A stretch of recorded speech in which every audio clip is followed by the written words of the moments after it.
જય ભીમ, જય સંવિધાન। ઘણા સમયથી આપણે વલસાડ જિલ્લાના રાબડા ગામે આવેલ વિશ્વંભરી ધામના કહેવાતા મહાપાત્ર એવા વિઠ્ઠલ કાકડિયાના વિડીયો બનાવીએ છીએ અને સમાજની વચ્ચે એની જે પોલ છે એ છતી કરીએ છીએ। આ જે વિડીયો મેં બનાવ્યા એના અનુસંધાને અઢળક ફોન આવ્યા છે, અઢળક ફરિયાદો આવી છે અને મારા વિડીયોની અંદર અમુક આના વિઠ્ઠલના જે અંધભક્ત છે એ સારી લાગે એવી કોમેન્ટો કરે છે। ઘણી બહેનો પણ કોમેન્ટો કરે છે, ઘણી એટલે આ 2 કે 4 જ વ્યક્તિ, વધારે નહીં। બાકી જેટલી પણ કોમેન્ટ છે, જેટલા પણ લોકો છે, બધા મારા સમર્થનમાં આવ્યા છે અને લગભગ 3000 ફોલોવરની અંદર બહેનો માત્ર ને માત્ર 500 કે 700 તો બહેનો ફોલોવર્સ વધ્યા છે। શું કામે? તો ક્યાંક ને ક્યાંક એ લોકો આ વિઠ્ઠલ મહાઠગથી પ્રતાડિત થયા હશે, ક્યાંક ને ક્યાંક દુઃખી થયા હશે, કોઈક ને કોઈક એના પરિવારવાળા આ વિઠ્ઠલનો ભોગ બનેલા હશે। હવે ઘણા લોકો એવું કહે છે કે આ મહાઠગ તમે કયા કારણોસર કહું છું, તો જે વ્યક્તિએ વિશ્વંભરી ધામનું જ્યારે નિર્માણ થતું હતું અને એનું કન્સ્ટ્રક્શનનું કામ 4.5 થી 5 કરોડનું કર્યું હોય, એ વ્યક્તિના 4.5 કરોડ રૂપિયાનું બૂચ મારી દેવું એને ઠગાઈ જ કહેવાય। અને બીજું, ઘણી એવી પણ કોમેન્ટો આવે છે કે તારે કેટલા પૈસા જોવે છે, તો મિત્ર અંધભક્તો, તમારા વિઠ્ઠલની કોઈ એવી ઓકાત નથી કે નરેશવાળાને ખરીદી શકે।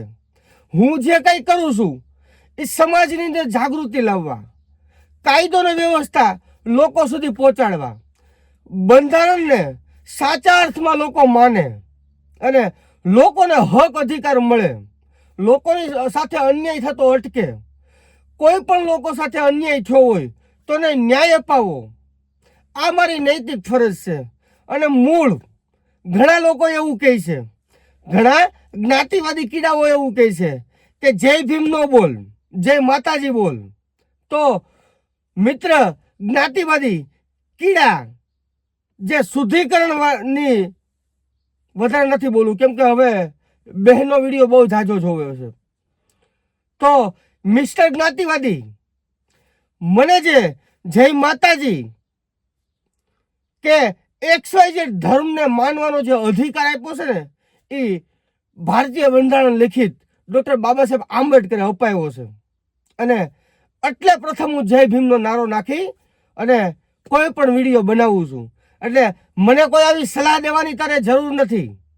અને તારા અંધભક્ત વિઠ્ઠલને કહી દેજે, સોરી ગોવિંદ ઉર્ફે વિઠ્ઠલ, મૂળ એનું નામ ગોવિંદ છે, એટલે તારા ગોવિંદને કહી દેજે કે એની કોઈ એવી ઓકાત નથી કે નરેશવાળાને ખરીદી શકે, અને કોઈ એવો પેદા નથી થયો કે નરેશવાળાને 50,000 રૂપિયા આપી અને એમ કે નરેશવાળા તું વિડીયો બનાવ, એવો કોઈ હજી સુધી પેદા થયો જ નથી।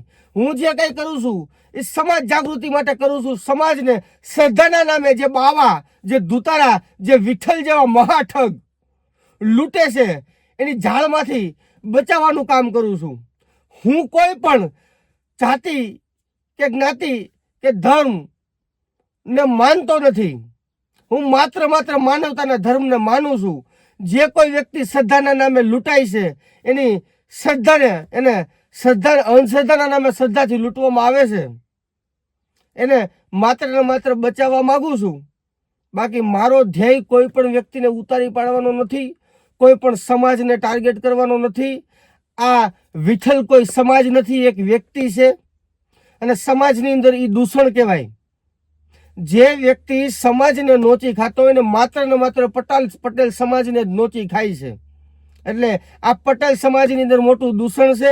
આ દૂષણ દૂર કરવા માટે હું વિડીયો બનાવું છું અને જે કાંઈ માહિતી મારી પાસે આવે છે સચોટ અને પાકી માહિતી છે, હું જાણી જોઈ સમજી વિચારીને વિડીયો બનાવું છું અને જે કાંઈ છે એ મારી પાસે પુરાવા છે। જ્યારે મારા વિડીયોની અંદર કોઈને એમ લાગે કે આ માત્ર ને માત્ર હાકી કાઢવા વાળો વ્યક્તિ છે, ત્યારે મને પર્સનલ ફોન કરજો, ક્યાં પુરાવા છે હું તમને વચ્ચે તમારી વચ્ચે મૂકીશ અથવા તમારી વચ્ચે જાહેર કરીશ. હવે આ વિડીયો સાંભળો, ઘણા ફોન એવા એવા કે નરેશભાઈ ત્યાં પાર્કિંગના પૈસા લેવામાં આવે છે. તો પાર્કિંગના પૈસા ક્યાં જાય છે, કેવી રીતે જાય છે, એ બધી મને ખ્યાલ છે. એટલે મિસ્ટર ગોવિંદ ઉર્ફે વિઠ્ઠલ, આ તારા જે પાર્કિંગમાં જે શ્રદ્ધાળુઓ ત્યાં આવે છે એ લોકો પાસેથી પાર્કિંગના પૈસા લેવાનું બંધ કરી દે તો સારું છે. અને લોકોના મોઢે લોકો તારી કેવી કેવી વાતો કરે છે આ ઓડિયો રેકોર્ડિંગમાં સાંભળ ભાઈ. અને જે આના અંધભક્તો બનીને બેઠા છે ને એ સાંભળો.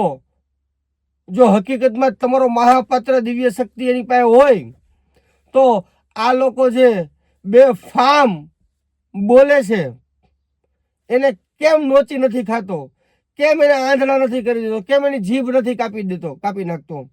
પણ હકીકત એવું કાંઈ છે નહીં. આ વિઠ્ઠલ મહાઠગ છે, મહા છેતરપિંડી બાજ છે, લોકોના ઘર બરબાદ કરવા વાળો છે. આનાથી વિશેષ કાંઈ નથી. આ રેકોર્ડિંગ સાંભળો અને આ વિડીયોને બને એટલો શેર કરો. અને બીજા ઘણા પુરાવા છે એ હું તમારી વચ્ચે મૂકતો રહીશ. જય ભીમ, જય સંવિધાન. મંદિરનું ગ્રાઉન્ડ મંદિરનું, હા, અને ગાડીના પાર્કિંગના પૈસા વસૂલે. મેં કીધું આ મંદિરે માતાજીને પગે લાગે, પાર્કિંગના પૈસા આપવાના, હા. ભાડાના પૈસા, પાર્કિંગના પૈસા કે આપવા જ પડે. તમે કોણ બોલો દાદા? હું તો રાજકોટ થી બોલું. શું નામ તમારું? મહેન્દ્રભાઈ. મહેન્દ્રભાઈ. બરોબર દાદા, બોલો બોલો. પટેલ. એટલે આ મને અનુભવ થઈ ગયો. હું 3-4 વખત ગયો તો મેં કીધું આ બની બેઠેલો જ છે. આ બરોબર. આ જે રીતનો અહીંયા સુરત કામરેજ માં જે ઓલો ભાઈ નું કુંભાર નીકળ્યું ને ઈ માયલો જ આ બની બેઠેલો છે. આ બરોબર. બાકી તો જસદણ માં તો કોઈ પૂછતું નતું. મારી ભાંગી નાખ્યો તો કેટલાય. એવું છે? હા. એટલે આ ઈ બધું ઈ સસ્તી હાલે છે કે પોતે જ આપે છે એમ. મને તો એવું લાગે પોતે જ રાજા પોતે જ આપે છે બધું. દાદા જો તમે એક વિચાર કરો કે આપણી માતાજી કે આપણી માં ઈ એવો કોઈ દિવસ આપને ભરસો આપે કે આપણી આરે શરીર સંબંધ બાંધવાની કોશિશ કરે? એવું કરે ખરી? ના ના ના કરે. માં હોય માં ઈ છોકરા આરે એવી એવા લક્ષણ કરે ખરી ભાઈ? ના કરે. આ મેં આ જોઈ લીધું 2-3 વખત ગયો હું ત્યાં. અને મારે તો પછી એવું છે નીકળાતા ને જાણવાતું જો અવડી સંપત્તિ, અવડી જમીન, 10 ની અંદર લુખો હતો, કાંઈ નહોતું. અહીંયા આ બધું વસાવી લીધું. આ ટ્રસ્ટ નું છે કે પોઈચાનું છે એ ખબર નથી પડતી. ઈ તો હવે દાદા ટ્રસ્ટ નું ઘડીક ટ્રસ્ટ માં આવે છે, ઘડીક એના છોકરાનું નામે જમીન કરી દે છે અને સરકાર આરે છેતરપિંડી કરે છે. એ બધું આપણે પ્રોસેસ હાલે છે દાદા, ચાલુ છે. આને ખરેખર કુંભાર અને પબ્લિક ને બધી ઉપડી નીકળે ને ટંડુકડે કાઢે ને એવું કરે ને તો જ આ બધું આનું બહાર આવે. પણ હવે આમાં દાદા માણસો તમને કહો આંધળા જ બની ગયા છે તો શું કરવું?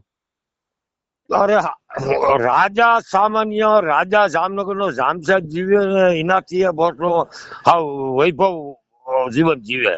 બરોબર છે. તમે ને ગયા તો તમને કેવું લાગ્યું? મને તો લાગ્યું છે ઈ હે ને એક જાતનો અડો જ છે. બરોબર. અડો જ છે. તમારું જે કેવું છે એ સાચું જ છે.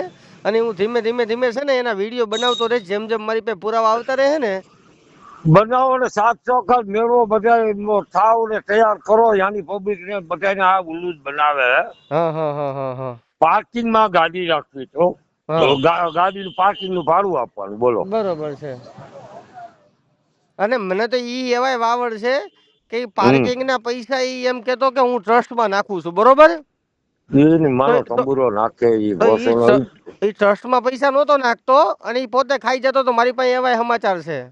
બની બેસેલો છે. ઈ જો પબ્લિક ઉપડે ત્યાંથી એને ધોતિયું કાઢી રવાના કરી દે ને. બરોબર. એવું જોઈએ ભાઈ બધાને બિહાડી દીધા. એમાં એવું છે મહેન્દ્રભાઈ, ખોટું કેટલોક સમય હાલે. કારણ કે એના ભાઈઓને ના છે ને ઈ જોવો પોસી કરીને આમદાની તો જોવો તમે. ત્યાં જાય એટલે એમ થાય કે આ તો બધું રજવાડું અવડી જમીન હા. આ ઈ જમીન કેવડા રૂપિયાની કિંમતની જમીન એ છે જમીન એને સરકાર હારે છેતરપિંડી કરીને ઊભી કરી છે.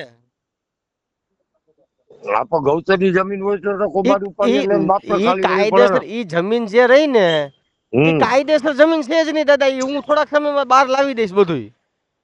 સારું કરો યુવાનોને તૈયાર કરો. ચોક્કસ ને ચોક્કસ દાદા. આવા પાખંડીઓને બહાર લઈ આવવાની જરૂરત છે. ચોક્કસ ચોક્કસ દાદા ચોક્કસ. અને કાંઈ જરૂર પડશે તો હું તમને ફોન કરીશ. હા હા. હા મને